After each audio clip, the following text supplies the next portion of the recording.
44. I'd ask that you all rise and, I would ask that you indulge me and let me first invite the Cub Scout Pack 23 from Lincoln up to lead us in the pledge. Please give us a moment to get organized. Jumped on that one. That was close. These young men are grade 4, most of them grade 4 Weeblos from Lincoln here in Elmhurst. Yeah, they're just kind of roaming all over the place. Right here, guys, just line up like right there. Pretty darn close. Okay. Now all rise, please. And the Cub Scouts are going to lead us in the pledge. Gentlemen, we'll follow your lead. I pledge allegiance to the flag of the United States of America and to the republic for which it stands, one nation, under God, indivisible, with liberty and justice for all. Thank you. Clerk Cyprian. Committee of one today. I am. Polomsky? Here. Bram? Here. Toludo, absent. York? Here. Levin, absent. Park? Here. Honquest? Here. Kennedy? Here. Mulliner, absent. Brennan? Here. Sabatino? Here. Deuter? Here. Dunn? Here. Leader? Here. 11 present, 3 absent. 11 present, 3 absent. On to agenda item 3, receipt of written communication from the public. At this time, is there anybody in the audience who has any written communication they wish to submit? If so, please raise your hand if you have any written communication. Seeing none, we'll go on to agenda item 4, public forum. This is an opportunity for anybody in the audience to address the council. Specifically, we ask that you direct your comments to the chair on any comment on any subject they so choose. Your name is called. We ask that you make your way to the microphone over there to my right, your left, right behind Chief Ruth there. When you do get to the microphone, we ask that you state your name for the record as we are recording. Address is optional.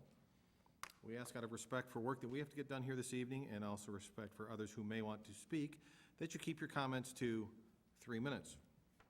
If you go over 3 minutes, I will give you a gentle reminder and ask you to wrap up your comments. Clerk Cyprian, at this time, is there anybody who's signed up for public forum? Yes, there is, Mayor Morley. First one is James Colbert. Absolutely. Hi, James Colbert, 234 North Willow Road. And I want to talk about the majority report 7.1, multi-family recycling. And in my opinion, it's not strong enough. Sending a letter of encouragement to the owners of the multi-units, that's not going to move the needle an iota. I noticed the report said that maybe 95% of Elmhurst citizens have access. So we'll never achieve 100% recycling in Elmhurst if you're just letting multi-family units not required to recycle. I would urge the committee to withdraw the report, go back, and come back with one that requires multi-units to recycle. Thank you. Okay. Kevin Ryan.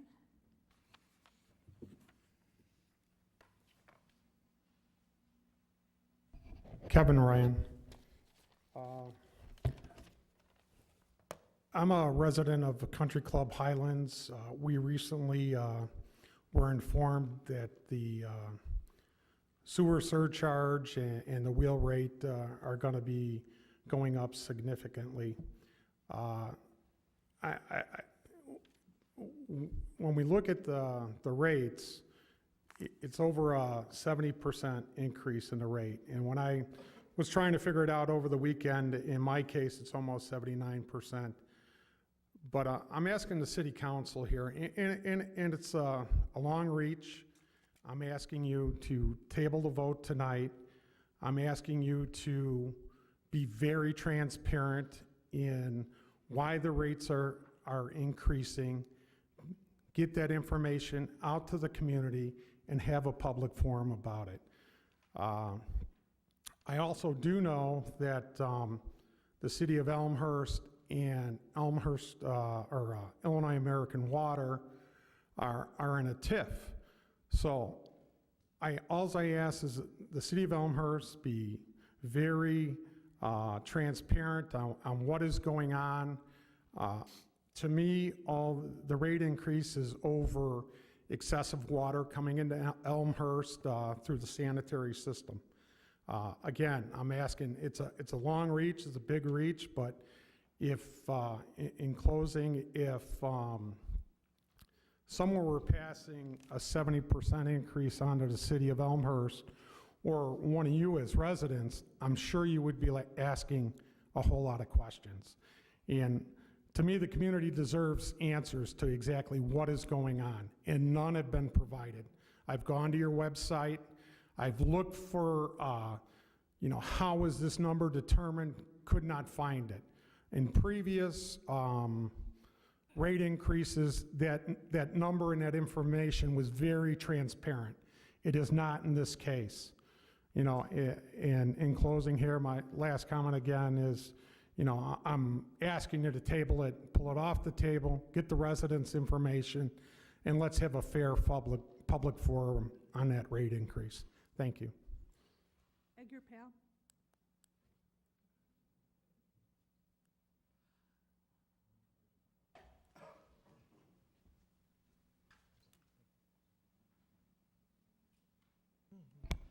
Good evening. My name is Edgar Powell, and I am here to speak about the committee report on multifamily recycling.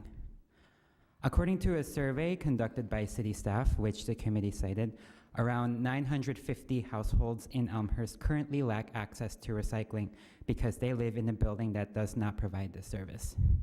This is not an abstract statistic. These are real people, real families who can't recycle, many of whom may have contacted you already. And I'll just cite a few examples from the many residents that I've heard from. First, a senior citizen at Butterfield Towers in Ward 6. She has to take her recyclables to her son's home in Elmhurst or her former neighbor's home also in Elmhurst. Her landlord states that there's not enough space for a recycling bin, but she contends that there will be space on the parking lot. Second, a couple at a complex on East Fremont in Ward 3. Their complex has 3 buildings and 2 garbage dumpsters, but no recycling dumpsters. They report that they could barely get something as simple as laundry machines to work, let alone get their landlord to do anything on recycling. Third, a master's student living in a 3-flat mixed-use building on or near Park and Cottage Hill in Ward 1. And fourth, there's a resident like myself, also a master's student. I live in a 45-unit apartment complex on Cottage Hill, also in Ward 1. I've actually asked my landlord for recycling, but she has never responded. I can also barely get my landlord to respond to any other simple concerns about things as simple as the laundry. All of us have reached out to you for help because we feel that the city is our best recourse. Many building managers or landlords have resisted, for one reason or another, requests for recycling. Therefore, I am concerned that the majority report will go only as far as to encourage rather than require recycling at all buildings in Elmhurst. On the other hand, the city does not hesitate to require single-family residents to pay for a recycling toter. This has led to unequal access to recycling. Therefore, I urge you to support the minority viewpoint that Alderman Bram has advocated for at the committee meetings. There are at least 26 buildings that would benefit from increased access to recycling. It would put us on the same level as the rest of the multifamily buildings in Elmhurst and also the entire population of single-family residents. Furthermore, even if you do support the majority report, I urge you to consider that there are many buildings with limited access to recycling. According to staff, 3 buildings, which are listed on the committee reports, provide recycling only for aluminum and carpet padding. Excuse me, this is not on the majority report, but rather on the agenda packet that came before the committee during one of its meetings. In reality, so much more can be recycled, including paper, paperboard, cardboard, and plastic, and I urge that these buildings be added to the list for targeted mailing. Thank you. Kim Messina. Kim Messina, Elmhurst resident, 30 years. I support the efforts of recycling to all citizens of Elmhurst, including the multifamily developments. The city supported and voted for a sustainability plan that includes recycling for multifamily developments to be further established. This should be mandatory for all multifamily units, especially all new developments. It is the right thing to do. Thank you. That's the last one, Mayor Morley. Okay, that's it for public forum for folks who signed up. At this time, is there anybody who did not have an opportunity to sign up on our sign-in sheet before the meeting but wishes to address us at this time? If so, please raise your hand so I can get a count. I saw one person. There's one. Anyone else? Sir, go ahead.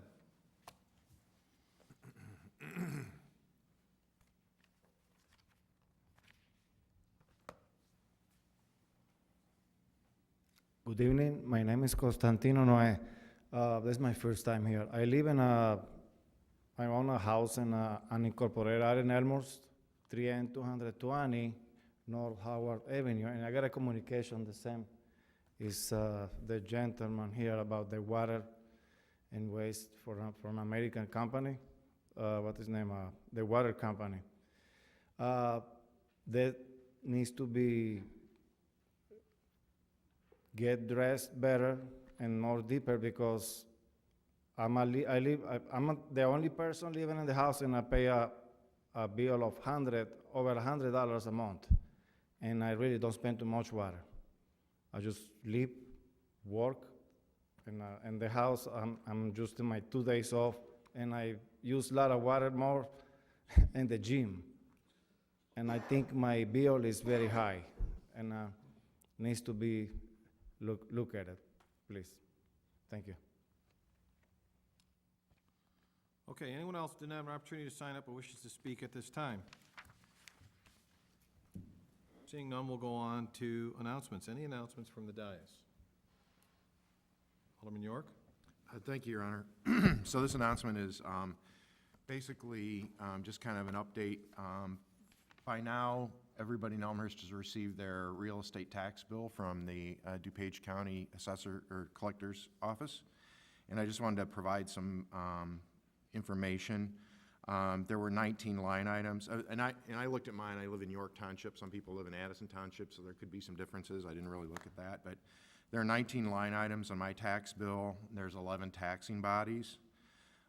In York Township, the equalized assessed value on my property went up 4.9%, and the city tax bill, that's the city of Elmhurst and the pensions, went down 1.9%, and that's not including the library, but they're their own taxing body. They've got their own line item and everything. So through some fantastic work by city staff and this elected body, we held we made our tax levy flat. We levied the same amount of dollars in 2018 that we did in 2017.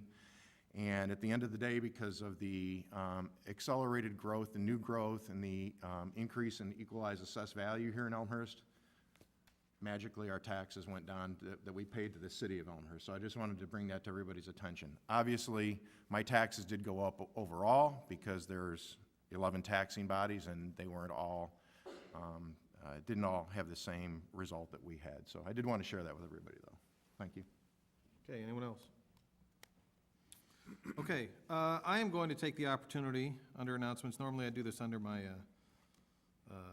report, but Audrey brought her sister Evie and Daniel, her younger brother Daniel, and they're a little younger, so I wanted to do this announcement. So if they wanted to step out early, they could. So I wanted to announce this. So we've got, there's a young lady in our audience, Audrey Carlton. Audrey, raise your hand. There she is. Okay, she's very shy and she's a fantastic young girl, and I want to tell you folks about something that she is doing and promoting. And she's here with her family. Her mom, Kim, and Robert are here, and her younger brother and sister. Anyway, I met with Audrey earlier, and she shared with me that she went to our Memorial Day parade last year, and she thought that maybe we could be doing a little more for our troops. And I think that's a noble idea. So what has she done? She has actually set up, and there's a poster, this is a poster here, and you'll see this around town, and in conjunction and help with the USO, she has coordinated where the residents of Elmhurst, between May 18th and May 27th, there's collection bins at the Jewel Osco on Schiller, the City Center UPS store. Is it Kai and Kate? I don't shop there. Kai and Kate, because it's a woman's store, that's why I don't shop there, city manager. Anyway, Mathnasium, the Beauty Lounge, Hairstyle and E-Lounge, along with Beauty Lounge, they all have receptacles where you can donate toiletries, drinks, treats, et cetera, to our troops. And they will make arrangements to get that, all those items to our troops. And I think it's such a fantastic idea. And here's a young lady who is, well, she's a proud graduate of Jefferson, and she is finishing up her 6th grade at Bryan, and I think she's just a wonderful young lady, and I'm so happy that she's doing this. I'm happy to report this. So maybe we'll post it on the line. Okay, we can do that too, as those kids say. But it's a fantastic event, or it's a fantastic thing that she's doing, and also, obviously, we're having our Memorial Day Parade on May 27th. But I did not want to make her brother and sister stay up any later than they should, so I'm doing it under announcements right now instead of under my report. But my sincerest thanks to Audrey for her hard work.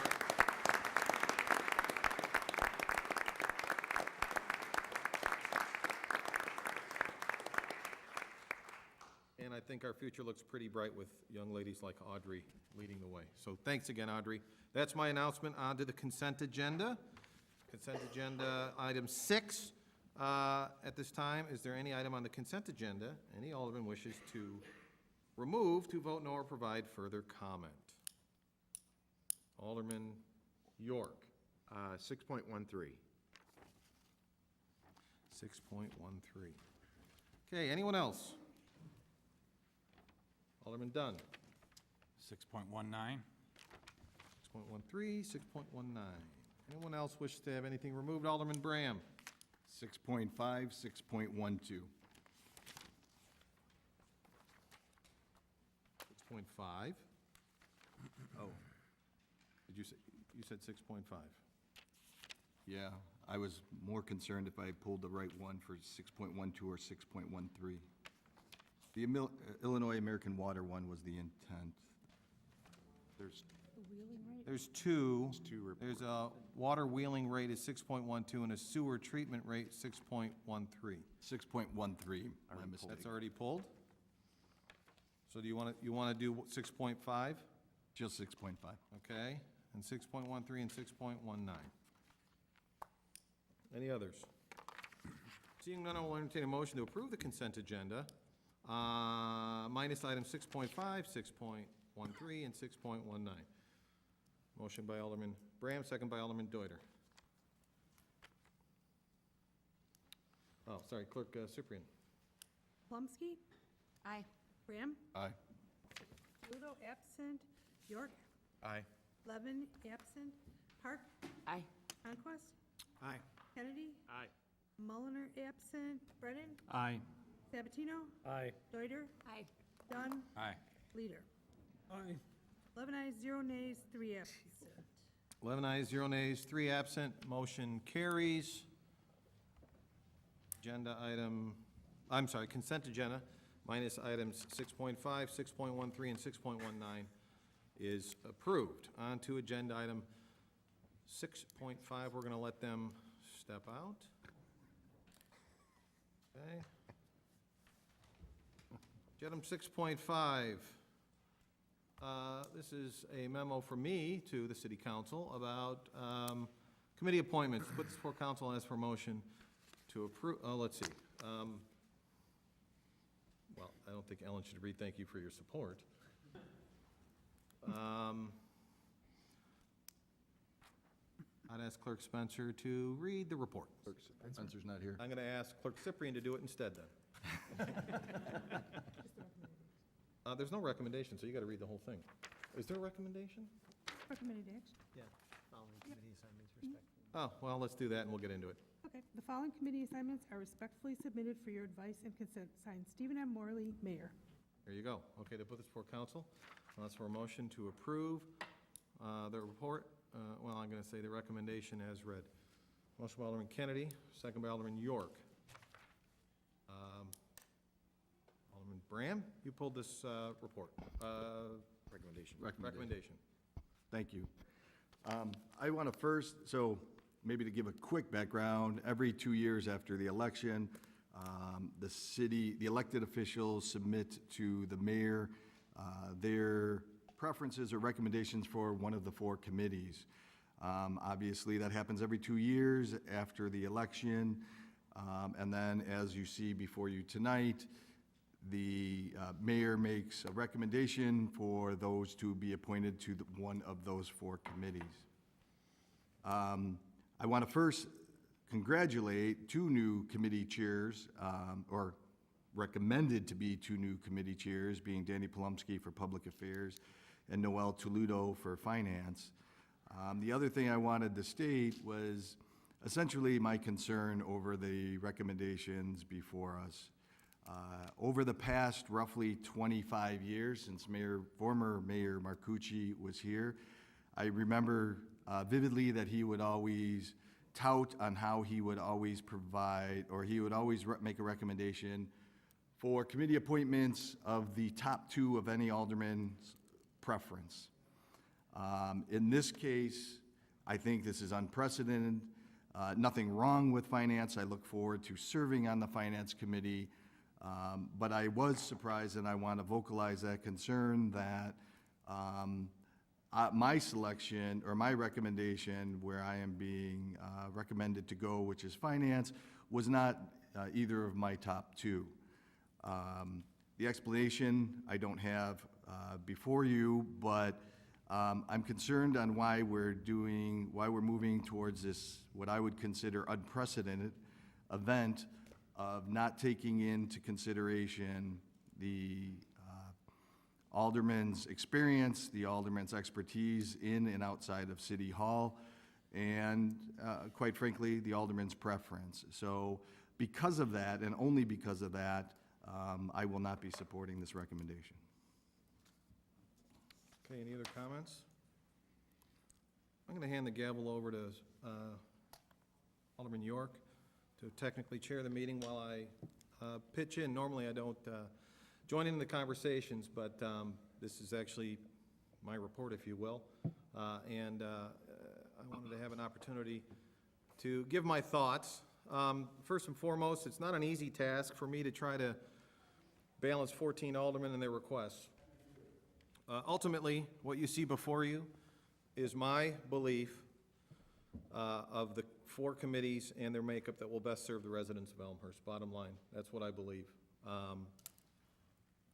I would say that I would disagree with comments that were made about how this is unprecedented. I actually spoke to Mayor Marcucci, speak to him quite a bit, talked to him about this, but I can tell you that Mayor Marcucci didn't give everyone their top 2, because the very first time I was elected, he made a fact of pointing out to everybody that I did not get one of my top 2.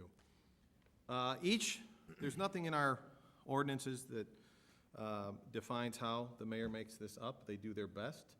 Mayor Marcucci did it on a seniority basis. Mayor DeCiani did not. I did take into consideration all of the aldermen's input, their ranking, et cetera, plus, in addition, how I see them working together. So I wouldn't call it unprecedented. I would say that, as I said, this is my belief, not only as a mayor, but as someone who served as an elected official for 12 years, that these committees will serve the residents of Elmhurst best, and I hope you'll support it.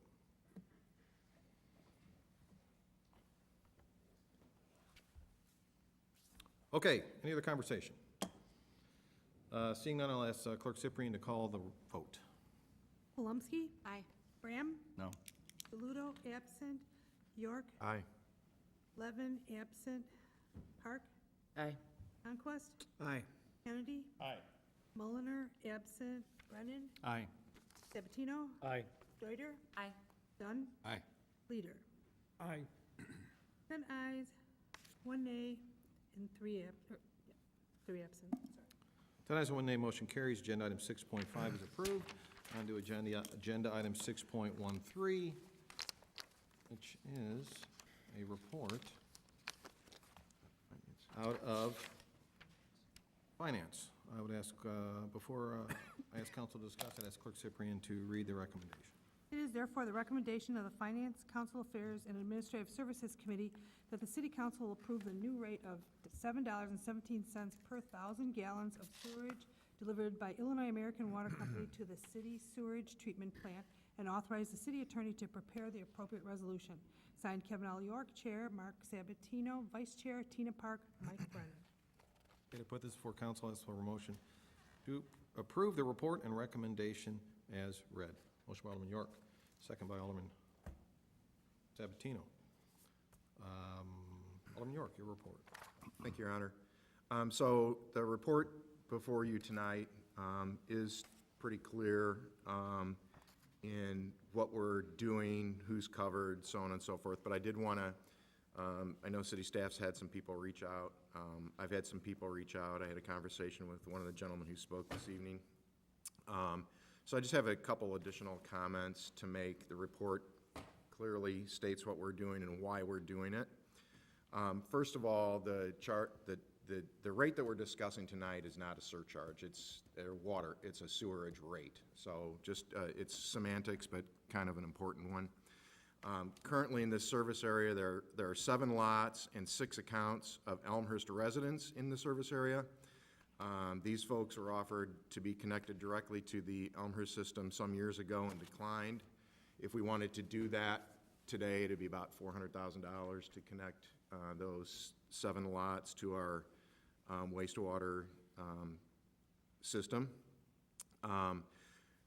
Currently, Elmhurst is collecting the wastewater treatment fees only on the water used from the DuPage Water Commission by Illinois American Water, similar to what our arrangement is with our customers, our people who are residents and participate in the municipal utility fund.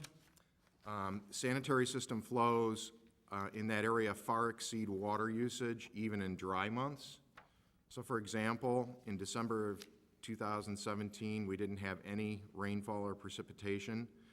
The Illinois American Water purchased just under 2.2 million gallons of water from the DuPage Water Commission, yet the sanitary flow meter read just under 2.8 million gallons of flow back to the treatment system. So even with no precipitation, ground watering is entering the collection system, the Illinois American Water Collection System, and has to be treated by the city of Elmhurst. And it gets far worse in wet periods. For example, in October of 2017, there were 12.8 inches of rainfall measured. Just under 1.9 again gallons of water were purchased from the DuPage Water Commission by Illinois American Water. Yet the flow meter recorded over 7.5 million gallons being transported out of their collection system into ours and had to be treated. So that's more than 5.7 million gallons of sewerage than water purchased that had to be transported and treated because of inflow and infiltration in the Illinois American Water Collection System. It's so bad that during the wet periods, this is causing sewerage to be sent directly to Salt Creek without being treated, which is why we had to have a settlement with the Illinois Attorney General. So the sewage fee that the city is charging Illinois American Water under this proposal is identical to the fee that ratepayers in Elmhurst are paying. The difference is that IAW service people in IAW are being charged for actual gallons being sent to our collection and treatment systems versus a ratepayer, a residential ratepayer, who pays based on what water is consumed. Elmhurst is investing real monetary resources on an ongoing basis to correct inflow and infiltration within our community in order to satisfy the consent decree that we have with the Illinois Attorney General. This revised rate basis with Illinois American Water is the only way that the city can get the attention of Illinois American Water and their users and cause them to make the repairs necessary to their collection system in order to reduce sewerage flow to a more ordinary level. So beyond the report, those are the comments that I have, and I would ask for your support of this report and recommendation, and I'll try to answer any questions anyone may have. Okay. Questions or comments? Sorry, no, not a Q&A. This is, you're more than welcome to attend, but comment section's over. Alderman Honquest? Thank you, Mr. Mayor. Chairman York, I was curious as I read through this, and I think other folks are, just to clarify that this is actually a private utility that operates in this area that abuts the city or is within the overall geography of the city, but we actually don't manage this as the city of Elmhurst.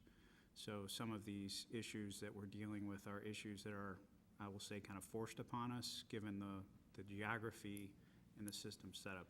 Is my understanding correct? Yes. It's a private utility. You are correct. All right, thank you. Alderman Bram? Thank you. You said Bram, right? I did say Bram. Bram, Brennan, sometimes I get confused. Thank you, Mr. Mayor. So I definitely understand the premise of this report. I&I is very real within the city of Elmhurst limits as well as the unincorporated area, as Alderman York already pointed out. And due to the way this is situated, the city of Elmhurst has to treat that I&I that is coming from the full subdivision of Country Club Hills. So the premise to me is a good one, because if Country Club Hills does not fix their I&I issues, we're gonna have to continue to treat it, and there's a cost to that, just like there's a cost to the city of Elmhurst residents as well. My concern is those handful of residents, 6 or 7 homes that are city of Elmhurst residents who are, and I will say it strongly, stuck with Illinois American Water, and they, I think, are getting hit from both sides. And what I mean by that statement is that they already pay rates, what I would say higher than City of Elmhurst residents for water and sewer due to the private utility, as Alderman Honquest pointed out. They, in this case, they shouldn't suffer the consequences for I&I for the whole subdivision, and that they have to make up, these handful of residents have to be a part of contributing to the I&I for the whole subdivision when they are City of Elmhurst residents and paying City of Elmhurst tax dollars. City of Elmhurst tax dollars does pay for some of those infrastructure improvements. So I feel that even though the premise of the report, the premise of the recommendation is spot on, I think that a piece of it, which is the City of Elmhurst residents, it shouldn't be applicable to this premise. What I was hoping that Chairman York was going to do was pull it back to committee, and that would be my recommendation, to pull it back to committee for further discussion. One of the residents tonight came out to speak asking for more time, and I don't know if there is a time limit. Maybe the committee can speak to that. But I don't believe that there's a time constraint of moving forward with this report tonight. So that would be my request. But if that doesn't happen, I think there's other alternatives. I think the alternative could be that these handful of residents have a sanitary flow meter put on, and then they pay for what they actually utilize. Again, it's different because they are Elmhurst residents paying Elmhurst tax dollars. They shouldn't have to be part of this bigger problem, which is the I&I for the full subdivision, because that infrastructure is not maintained properly.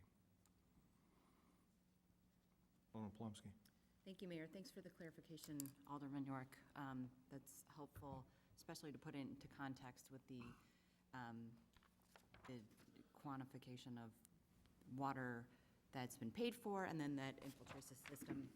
I do have a question. I know that this has been addressed before, but should the residents of Country Club Hills want to somehow have a different water source, how would they go about that?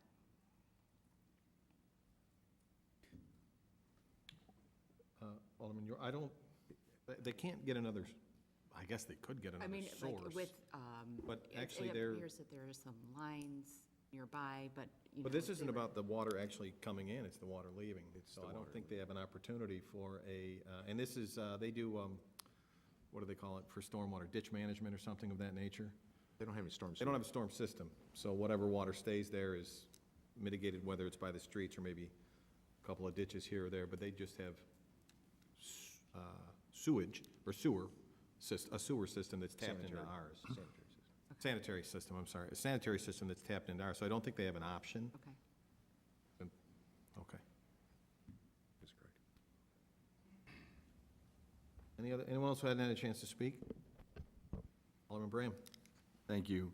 The one point that I did not speak to was in regards to, and Alderman Polomsky was pointing it out, separating these handful of residents. I know that was my referral probably about 10 years ago. Obviously, there's a cost to it. There was a cost that would be a burden for all of the city of Elmhurst residents.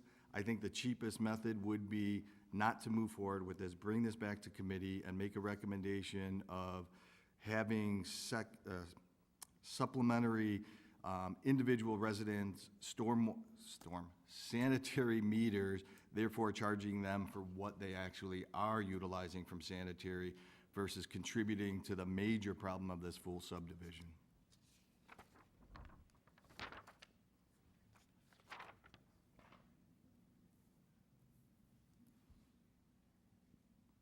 Any other comments? Mr. York, any additional comments? I don't mean to put you on the spot. You were talking, so I'm asking. No, I just think that the big picture of this is everybody in this area, whether they're residents of Elmhurst or unincorporated residents of Elmhurst, are all customers of Illinois American Water. So that's just the way it's set up right now. I was asking City Manager Grabowski, I don't know how we could do something like that because they are their customers. So we have to deal with our customer who is Illinois American Water. And so that's the difficulty in the whole thing. In the meantime, if it's always easier just to kick the can down the road and not do anything about it now. But the problem with that is that we keep the people who are the ratepayers into the municipal utility fund, and that's where most of the money that we're talking about here is through the municipal utility fund. It's not through real estate taxes, because these are user fees, aside from some stormwater part of it. The amount continues to accrue and get bigger and bigger and bigger. So it's not really fair to the 44,544, is that the latest number I saw?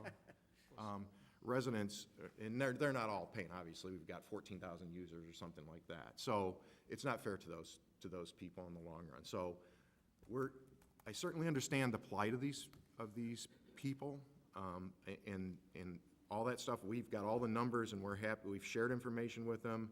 I'm not so certain that Illinois American Water has done a great job of sharing the information with them, but we need to move forward with this, and we'll get it all figured out. At the end of the day, we want to send less wastewater into our system and not spend electricity and labor and all this kind of stuff to process all this stuff, costing everybody who's a part of the system money.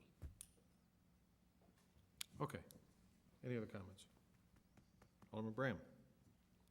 And I thank Alderman York for clarifying that point. I didn't add that very important point into the equation, that they are technically Illinois American Water customers. So it would be a challenge to figure out how we would separate the two.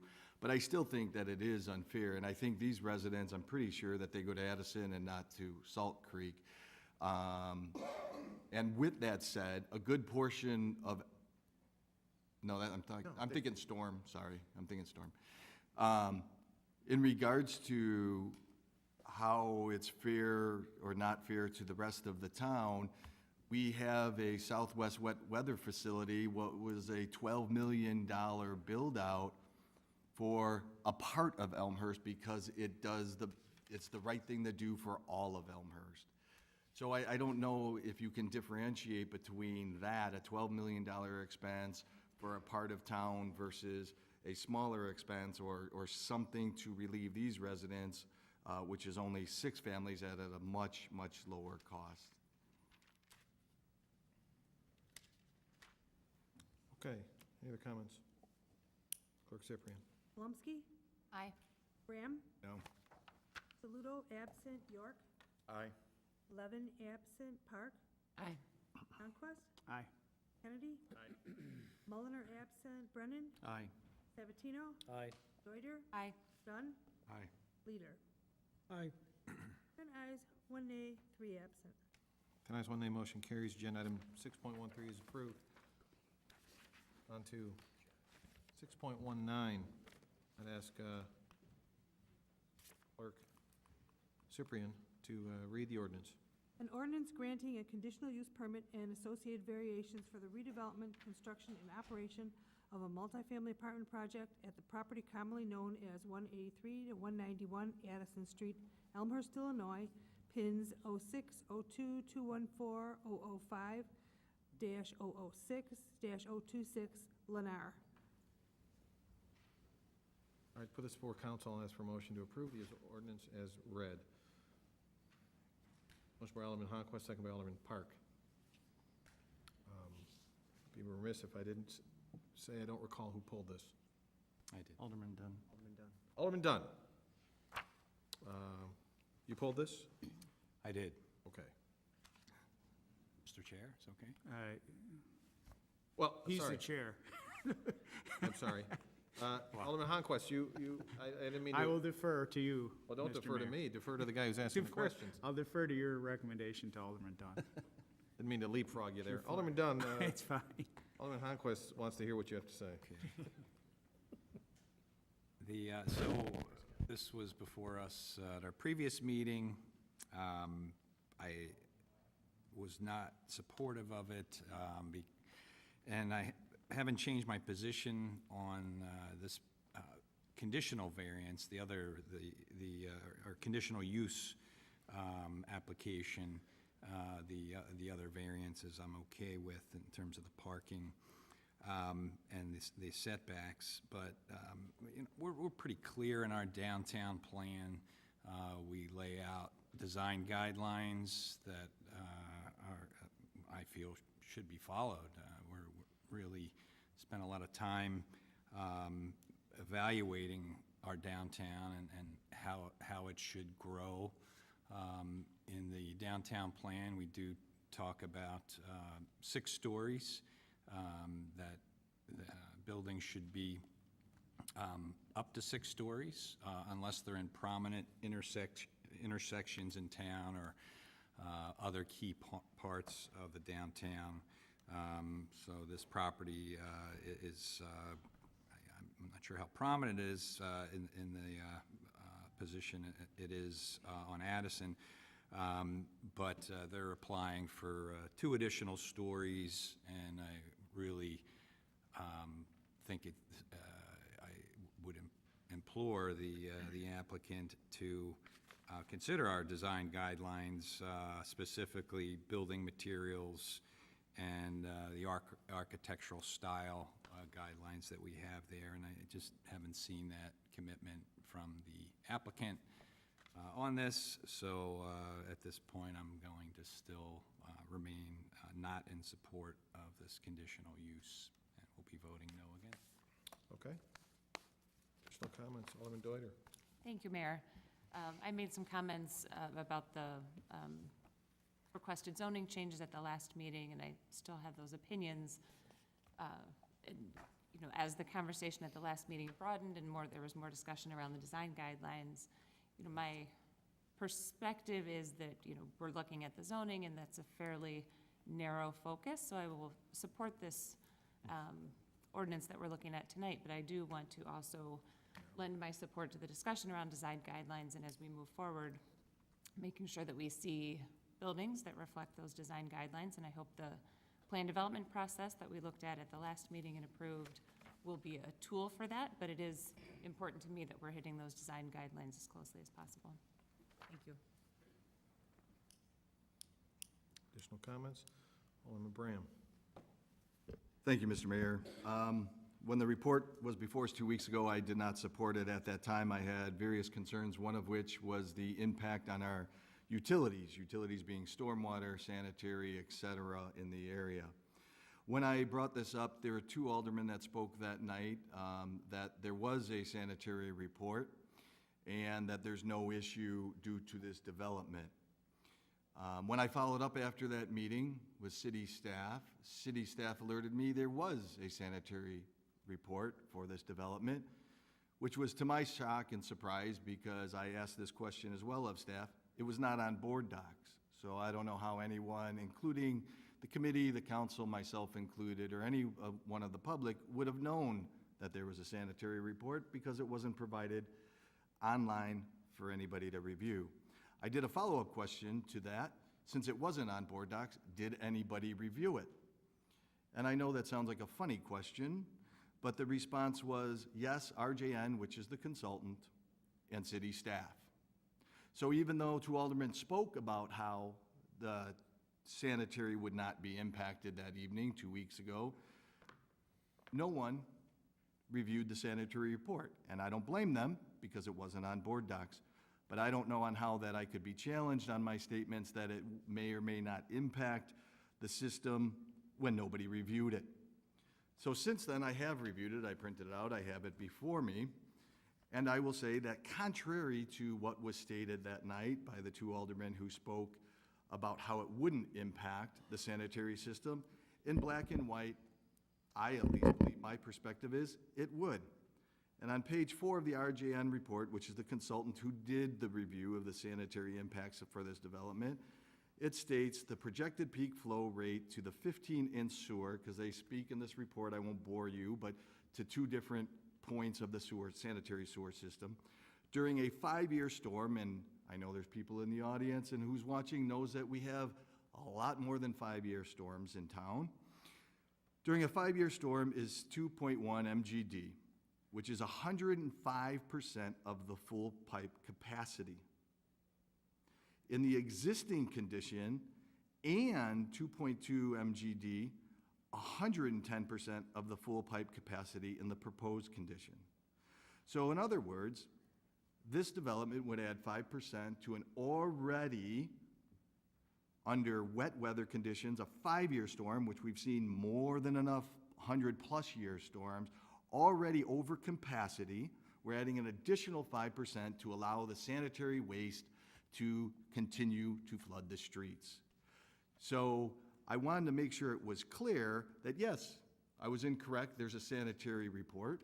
It wasn't on board docs. I have since read it, and I have since highlighted the details that says in here. Now, mind you, if you look at the end of the report, the consultant's recommendation is if you remove I&I, everything will be fine.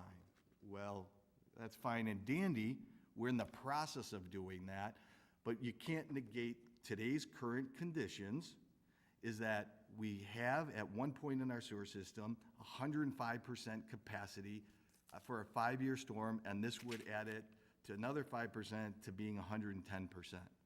So for that point, as well as other points I made previously, I cannot support this. Any other comments? Alderman Honquest. I'm very confused, Mr. Mayor. Are we talking about a sanitary sewer or a storm sewer? Sanitary. Sanitary's RJN. Thank you. Okay. Any other comments? Alderman Polomsky. Thank you, Mayor. I am not supporting this for reasons I stated at the meeting 2 weeks ago, and I think Alderman Dunn outlined those tonight. Thanks. Okay. Clerk Cyprian. Polomsky? No. Bram? No. Saludo absent, York? Aye. Levin absent, Park? Aye. Honquest? Aye. Kennedy? Aye. Mulliner absent, Brennan? Aye. Sabatino? Aye. Deuter? Aye. Dunn? No. Leader? Aye. 8 ayes, 3 nays, 3 absent. 8 ayes, 3 nays, motion carries. Agenda item 6.19 is approved. Whoops. On to 7, committee reports. 7.1. There it is. I'll point out before we get started on this that there's a agenda item listed as 7.1 and 7.2. There was a potential of a minority report that did not happen, but we had put it on the agenda on Thursday, and the possibility that it did happen. So, Placeholder. there is just a report. It's not majority or minority. 7.1 is a report out of Public Works. I'd ask Clerk Cyprian to read the report. It is therefore the recommendation of the Public Works and Buildings Committee to recommend to the City Council that the city not codify recycling requirements for multifamily dwellings, but to encourage the landlords/building associations to provide recycling to their residents/tenants. Signed, Jim Kennedy, Chair, Marti Deuter, Vice Chair, Norman Leader, unsigned, Michael J. Bram. Okay, to put this before council, ask for a motion to approve the report and recommendation as read. Motion by Alderman Kennedy, second by Alderman Deuter. Alderman Kennedy? Thank you, Mr. Mayor. I am going to ask that this report be brought back to committee. There were some details in the report that there were questions that could not be answered by staff before the meeting, so ask to bring it back to committee so we can resolve and bring this back. Okay, I'm going to ask for Alderman Kennedy and Alderman Deuter to remove their motion and their second. And Alderman Deuter indicates she's removing her second, and as a courtesy, as we allow, we'll allow this report to be pulled back to committee. Bring it back when you're ready, Mr. Chair. Thank you, Mr. Mayor. Okay, on to agenda item 7.3. It's a vacation request out of Public Works. I would ask that Clerk Cyprian read the recommendation. It is therefore the recommendation of the Public Works and Buildings Committee that the ROW vacation of Walter Street from Prospect Avenue to Myrtle Street as shown on the attached drawing be approved at a value of $119,173.50, and that the city attorney be authorized to prepare the necessary documents for city council approval. Signed, Jim Kennedy, Chair, Marti Deuter, Vice Chair, Norman Leader, unsigned, Michael J. Bram. Okay, to put this before council, ask for a motion to approve the report and recommendation as read. Motion by Alderman Kennedy, second by Alderman Deuter. Alderman Kennedy, your report. Thank you, Mr. Mayor. So, as was stated in the recommendation, this is for a vacation of Walter Street, which is a east-west street that is, it would be south of Park and north of Alexander, essentially running through, is at the northern boundary of the parking lot that is across from the football field on Elmhurst College, and then is bounded on east to west from Prospect to Myrtle. So college has come to us. They'd like for us to vacate this street to allow them to essentially add parking to their resources. They're seeing a change in their demographics where there's more people commuting than are full-time students, so they have a greater need for parking. There was a traffic study done to evaluate how much traffic is used on Walter Street, and essentially over an 8+ hour period, it's about one car every 10 minutes. So it's not a significantly used street. We went to police and fire. They are okay with having this street essentially closed and removed from service. It does not change their ability to do law enforcement or fire protection. This is a 50-foot wide street, goes 1,100 feet. Again, it allows this college to expand their parking. As it relates to the cost or how we would, the value we put to it, it is encumbered, if you will, going forward because of utilities that are in the right-of-way. Water, sewer, ComEd, cable, and phone would remain in that area and would be accessible to the city should we need to do a project during that time. So we took used the policy of starting with 50% because of the utility right-of-way.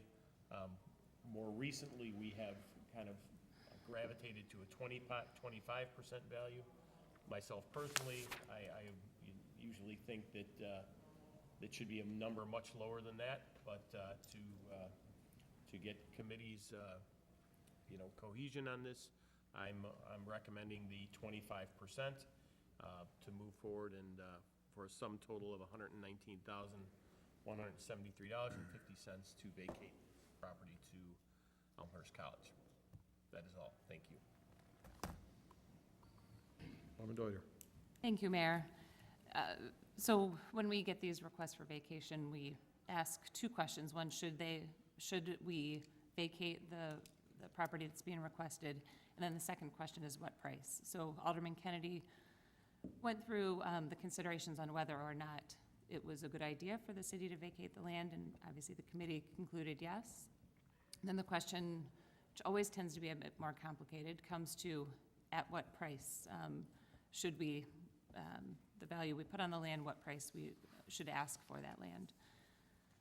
So the committee's recommendation, the 25% of EAV, is consistent with our recent vacations where we are selling land that's been requested and it's land that's encumbered. So it basically means that going forward, it's essentially land that cannot be built upon. So that's the justification for the reduction in the recommended price. So part of the discussion that we had, we know that the college has some very exciting plans for their future that will likely include some redevelopment. If we knew those plans now, it would be great to think how, as those plans move forward, there might be some public benefit, something that the city might want as those plans unfold. And if there were to be something identified, then we could use their request for Walter Street somewhat in exchange for whatever we think is the benefit to the city. But without knowing what those plans might be, we can't earmark anything. We included in the discussion the idea of, could we do a long-term lease for Walter Street so that we maintain control and still have that ability to kind of negotiate with the college in the future?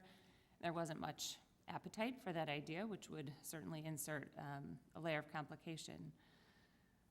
So then we, in my mind, came back to the rate that we have applied to other encumbered requests for vacation, and that's where we get to the 25%. So I think the way that we are recommending we approach the college request is similar to the way we've treated others. And I also think it says in the report that this really reflects the spirit of cooperation and partnership that we have with the college, and would expect that to continue forward if there is an opportunity for the city to work with the college as their plans move forward. We look forward to doing that in the same spirit of fairness and cooperation that this report reflects. Thank you. Okay, any other comments? Alderman Dunn, then I'll go to Alderman Bram. Yes, thank you, Mr. Mayor. One of my ongoing concerns in the city of Elmhurst is the congestion that we have in this town and mobility issues because of the number of people that live here and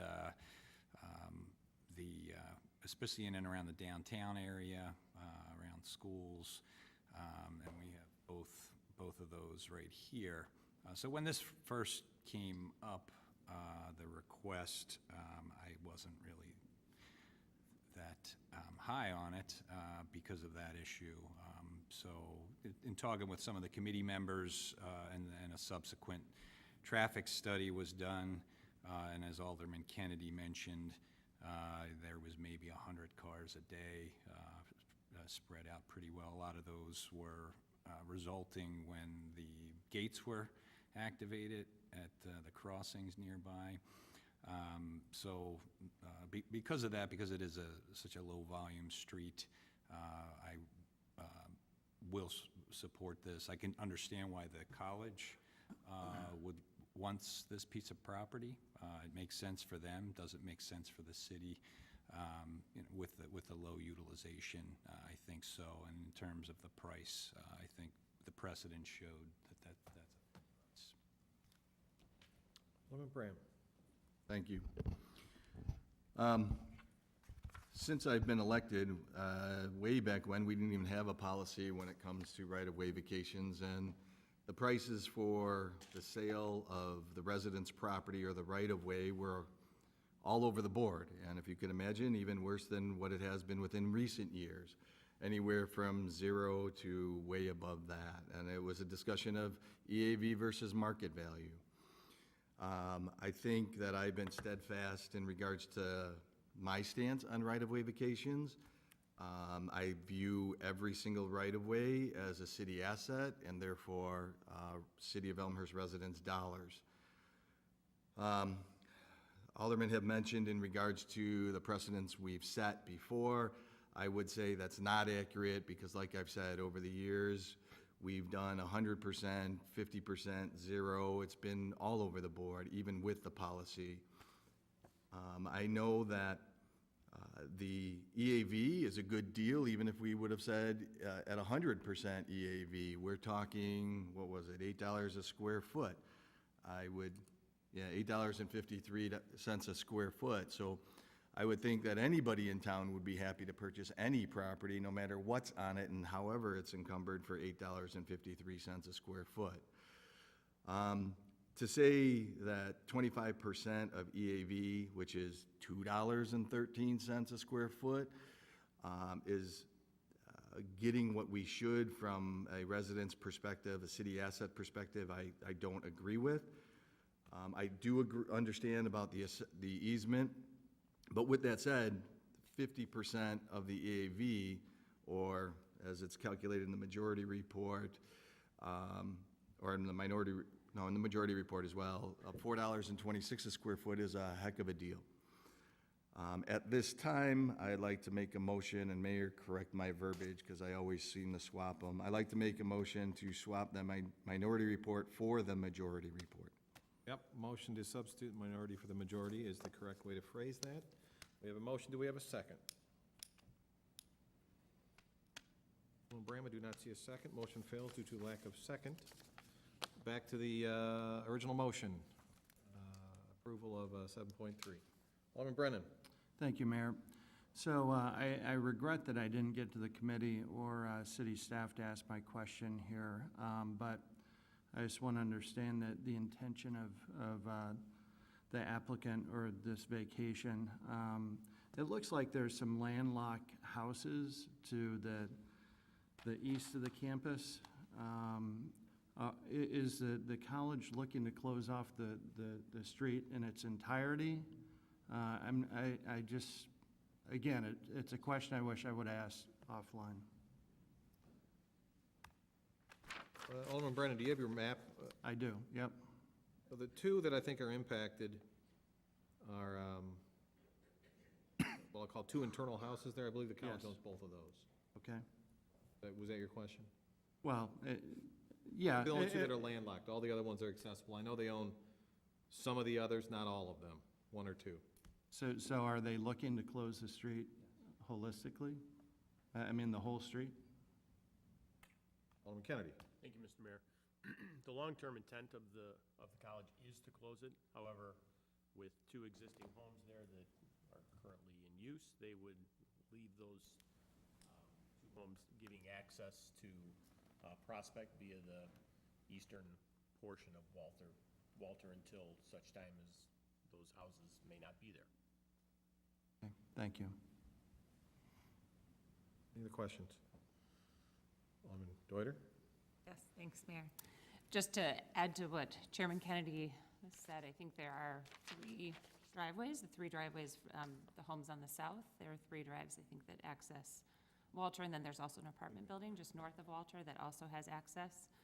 So we did talk about this in committee, and as Chairman Kennedy said, their plans now will leave the end of that street open, and it looks like it will be that way for the foreseeable future.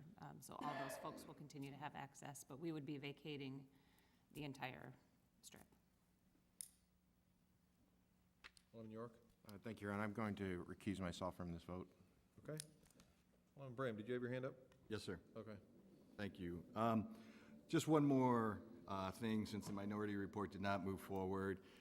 During our discussion in committee, what I requested of our committee was to allow Elmhurst College to get back to us, because I proposed a compromise to do a lesser amount than 50% of the EAV, as long as the college does something along the lines of stormwater BMPs. And I think we've all agreed over a good number of years that that's always been the first and foremost things that we focus on.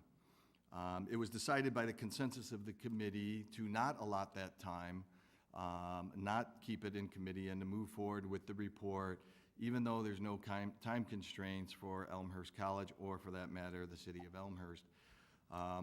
Elmhurst College, from what they stated in committee, has no intent to move forward with the construction of this until summer of next year. Summer of next year, so we have over a full year to move forward. I've done what I can in regards to compromise. Alderman here spoke about doing 25%. But that fell short because we weren't willing to take the time to move forward in that discussion of, well, what is that dollar amount or what is that percentage, and add value to not only Elmhurst College, but to the full city council by adding some type of stormwater BMPs. And what I mean by stormwater BMPs, so it's not confused, I'm not talking about retention, detention because of the utilities below this right-of-way. I'm talking filtration, so the betterment of all of the community to filter the water before it goes into our stream. I think that would have been a good compromise to move forward with a lesser dollar amount and have a win-win for everybody within this project, being Elmhurst residents as well as the college. Alderman Kennedy. Thank you, Mr. Mayor. Two things. Assuming this vacation goes through, it will be up to Elmhurst College to decide what they want to do in terms of potential improvements from be it water quality or stormwater. Essentially, since this is largely impervious today, any quantity of land that they return to pervious, if you will, would be a credit to them, so that they could, they would get that benefit for another part of their campus should they decide to cover over grass or any green space. There'd be that benefit. The main reason for moving this forward after the committee discussion was that with the change in committees and with the time it would have taken to get new committee members up to speed, there was really a balance reviewed, and it was felt that with the vast majority of the information understood and the committee having a consensus to move forward was the reason that we moved forward with this item, so that we could take a vote on this tonight and not delay this essentially for, could be, a couple months before we're back at this point with the committee coming up to speed to make a decision. Thank you. Any other comments? Alderman Deuter. Thank you, Mayor. I just want to add one additional point. Chairman Kennedy focused on what would happen as this project, as they start to expand the parking lot, if the result is a decrease in impervious surface, he talked about that being a credit. If, as they finalize their plans, the result is an increase in impervious surface, then the college, just like every other property owner, would have to maintain the additional runoff on site. So they, to the extent that they're increasing impervious surface, they will be required to hold their stormwater, just like all property owners. Thank you. Okay. Any other comments? Alderman Bram. Since it's been mentioned in committee and now twice here on the dais, and I guess if said often enough, it becomes reality. I am not aware in regards to doing a project and any entity getting credit for any of the BMPs that they do on that. So I would like to publicly request information to make sure that that is reality, because I'm not aware of anything or any entity in the past who has ever gotten any credit. Okay. Other comments? Clerk Cyprian. Polomsky. Aye. Bram. No. Saludo, absent. York. Present. Levin, absent. Park. Aye. Honquest. Aye. Kennedy. Aye. Mulliner, absent. Brennan. Aye. Sabatino. Aye. Deuter. Aye. Dunn. Aye. Leader. Aye. 9 ayes, 1 present, 1 nay, and 3 absent. 9 ayes, 1 present, 1 nay. Motion carries. Agenda item 7.3 is approved. On to agenda item 8, reports and recommendations from appointed elected officials. Mayor Morley, that's me. Couple of things. Want to announce that we had a very successful museum day, kind of the kickoff of summer for us last Sunday. We also had our trolley running between the History Museum, Lozadro Museum, the Art Museum. Any other museums in there? Those are the three. And I'm also happy to say that one of our new exhibits, Worlds of Wonder Amusement Parks, is on display at our History Museum. I thought I saw Dave Olberg here earlier. Right there. Oh, there he is. Jeez. Anyway, I will tell you, for anybody who grew up here locally, what a fantastic exhibit.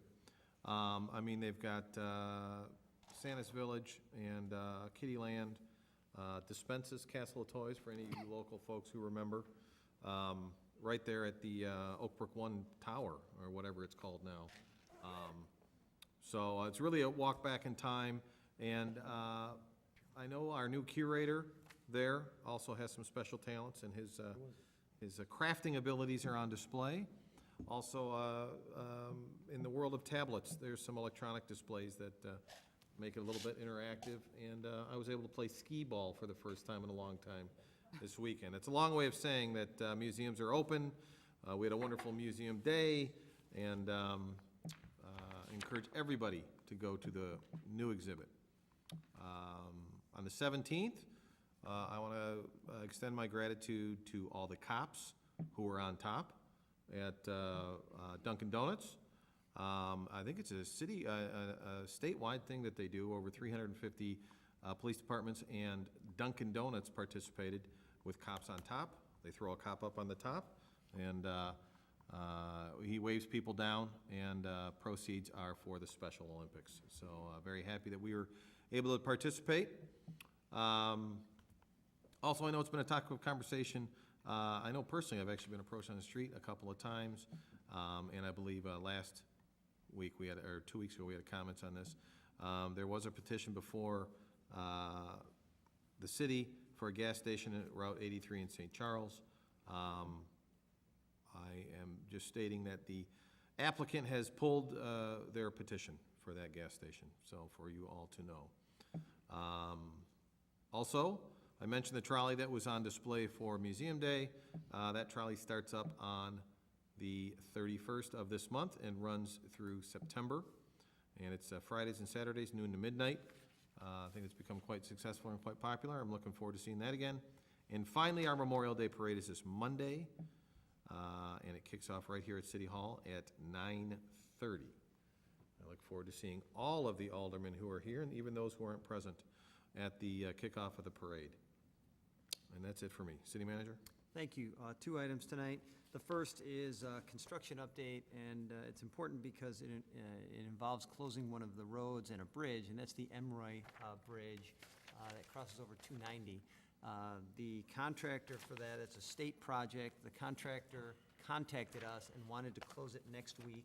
However, we worked with him because of the close of school to extend that out a week. So that will close on June 3rd for 45 days while they reconstruct that. We're in the process of getting word out on that in addition to what IDOT and the contractor are doing. And the other item that I have is just a reminder that committee meetings will be on Tuesday next week due to Memorial Day holiday.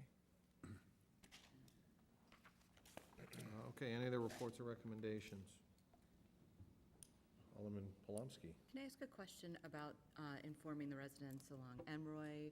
Will they be getting a letter, and is it just the residents on Emroy, or the ones that will be around the detour?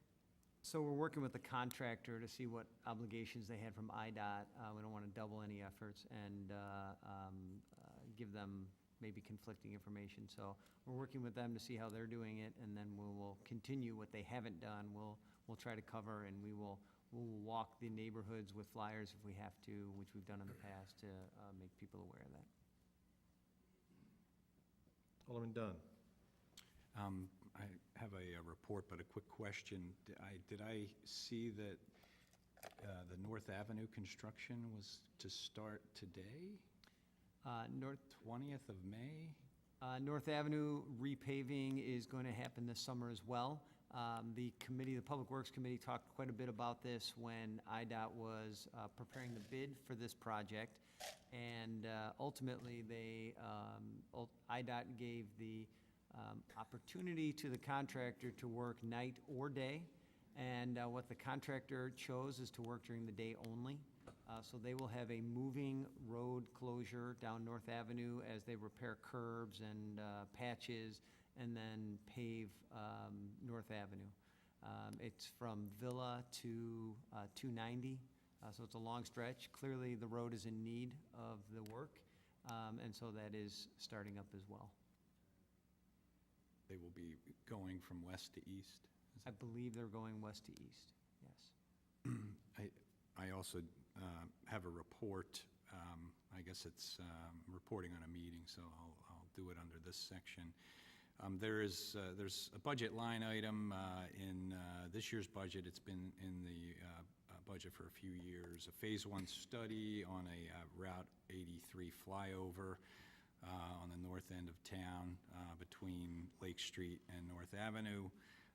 That has recently gotten a little bit of traction, a lot of traction actually. We received a letter of support from the DuPage Forest Preserve because they're a key player in this particular project, since the flyover would start on the Elmhurst side in the Forest Preserve and then end on the west side of 83, again at DuPage Forest Preserve. We got a note from the Elmhurst Bike Club in support of it, and then I attended the Elmhurst Park District Board meeting last week, where they discussed support for this project. We asked them to consider it. They were highly supportive. They voted 7-0 in favor of it. And on top of it, they voted to throw some funding at the Phase 1 study, and they decided to provide $15,000 support for the study. So that was really good news. And the City of Elmhurst has already received the check from Elmhurst Park District. So pleased to say that that's moving along very well. Okay. Alderman Bram. Thank you. Mr. Mayor, I just want to also kind of re-emphasize, if you will, on what you said about Museum Day. I had a couple friends of mine from the north suburbs, or maybe northwest suburbs, who reached out to me saying, hey, we're coming in this weekend to go to Museum Day. Where would you recommend to eat? So it was good to hear that, we always believed, and this is obviously anecdotal, that we drew from outside of Elmhurst, but it was good that I personally have had a couple people reach out to me and say that they're making a day of it, they're eating in town, they're visiting the museum. So it's a kudos to Dave and staff and the rest of the staff, that what we intend to do with the museum and Museum Day is coming to fruition, if you will. All right. Any other reports? Seeing none, we're going to go on to number 9, ordinances. I'm going to ask Clerk Cyprian to read the ordinance. An ordinance authorizing the purchase of property. City Manager Grabowski, I know that you got to fill in the blanks here. I do. This is an ordinance for the purchase of property at 637 Swain Avenue, and the purchase price is $596,550 with a close as soon as June 7th. Okay, to put this before council, I'll ask for a motion to approve the ordinance as read. Motion by Alderman Kennedy, second by Alderman Deuter. Comments? Alderman Bram. One comment is, I think that anything with stormwater is a good thing. This is tough because of what I would deem to be spending a lot of money for one piece of property, especially because I believe that we still haven't exhausted all the alternatives in the area. With that said, I will support this, even though I think that we need to make sure we're doing our due diligence, or exhausting, I shouldn't say due diligence, we're doing that. Exhausting all the other alternatives to make sure that we're trying to do our best to rein in the cost of all these properties. Okay, any other comments? Seeing none, Clerk Cyprian. Polomsky. Aye. Bram. Aye. Saludo, absent. York. Aye. Levin, absent. Park. Aye. Honquest. Aye. Kennedy. Aye. Mulliner, absent. Brennan, Aye. Sabatino, Aye. Deuter, Aye. Dunn, Aye. Leader. Aye. 11 ayes, 0 nays, 3 absent. 11 ayes, 0 nays, motion carries. Agenda item 9.1 is approved. On to other business. Any other business? I'll entertain a motion to adjourn. Motion by Alderman Kennedy, second by Alderman Dunn. All in favor say aye. Aye.